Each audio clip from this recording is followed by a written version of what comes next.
कि इस वीडियो में हम सिकंदर के भारत पर आक्रमण 327 to 325 ईसा पूर्व के बारे में विस्तार से पढ़ेंगे और समझेंगे। इसमें आक्रमण के कारण, प्रमुख युद्ध, भारत में प्रवेश, वापसी और इसके ऐतिहासिक प्रभावों को सरल भाषा में बताया गया है। उम्मीद करते हैं कि आपको ये वीडियो पसंद आएगा। वीडियो अच्छा लगे तो लाइक, शेयर और सब्सक्राइब जरूर करें। सिकंदर महान ग्रेट प्राचीन विश्व का सबसे शक्तिशाली विजेता था। वह मकदूनिया का राजा था। फारस साम्राज्य को जीतने के बाद उसने भारत की ओर प्रस्थान किया और 323 ईसा पूर्व तक भारत के उत्तर पश्चिमी भाग में सैन्य अभियान चलाया। ऐतिहासिक पृष्ठभूमि, सिकंदर के पिता फिलिप द्वितीय ने मकदूनिया को शक्तिशाली राज्य बनाया। सिकंदर ने 336 ई पूर्व में सिंहासन संभालते ही यूनान, मिस्र और फारस को जीत लिया। फारस विजय के बाद वह विश्व विजय की नीति के अंतर्गत भारत पहुंचा। भारत पर आक्रमण के कारण विश्व विजय की महत्वाकांक्षा, सिकंदर स्वयं को विश्व का सम्राट बनाना चाहता था।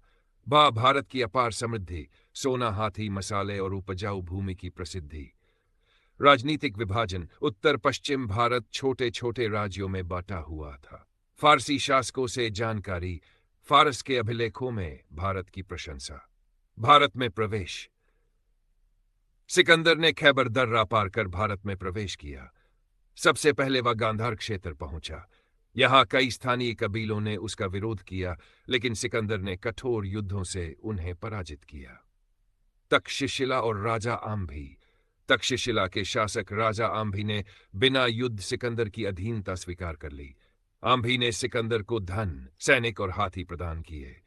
इससे सिकंदर को पंजाब क्षेत्र में आगे बढ़ने में सहायता मिली। झेलम का युद्ध 3 ईसा पूर्व, यह सिकंदर का भारत में सबसे प्रसिद्ध युद्ध था। युद्ध का स्थान हाइडस्पीस नदी, झेलम नदी का तट। विरोधी राजा, भारतीय शासक राजा। युद्ध का वर्णन, पोरस के पास विशाल सेना और युद्ध हाथी थे। सिकंदर ने नदी पार कर अचानक आक्रमण किया। भीषण युद्ध के बाद पोरस पराजित हुआ। परिणाम, पोरस की वीरता से प्रभावित होकर सिकंदर ने उसे पुनः उसका राज्य लौटा दिया और मित्र बना लिया। यह घटना सिकंदर की राजनीतिक बुद्धिमत्ता को दर्शाती है। व्यास नदी और सैनिकों का विद्रोह, सिकंदर की सेना व्यास नदी तक पहुंची। आगे नंदवंश का शक्तिशाली मगध साम्राज्य था। लगातार युद्ध, भारी वर्षा, थकान और घर लौटने की इच्छा से सैनिकों ने आगे बढ़ने से इनकार कर दिया। मजबूर होकर सिकंदर को वापसी का निर्णय लेना पड़ा। भारत से वापसी ईसा पूर्व, सिकंदर ने सिंधु नदी के रास्ते वापसी की। सेना को 2 भागों में बांटा। एक भाग समुद्री मार्ग से, दूसरा भाग मकरान के मरुस्थल से। मकरान के मरुस्थल में भयानक कठिनाइयों से भारी जनहानि हुई। भारत पर आक्रमण के प्रभाव, राजनीतिक प्रभाव, उत्तर पश्चिम भारत में यूनानी प्रभाव स्थापित हुआ। छोटे राज्यों की कमजोरी उजागर हुई। ऐतिहासिक प्रभाव, यूनानी लेखकों के माध्यम से भारत का पहला बाहरी विवरण मिला।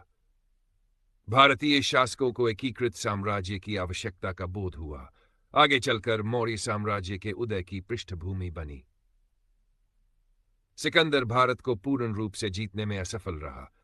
उसका अभियान अल्पकालिक था, लेकिन प्रभाव दीर्घकालिक।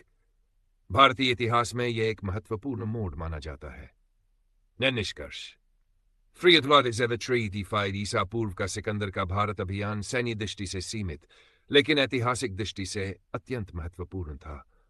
इस आक्रमण ने भारत को बाहरी विश्व से जोड़ा और राजनीतिक एकीकरण की दिशा में प्रेरित किया।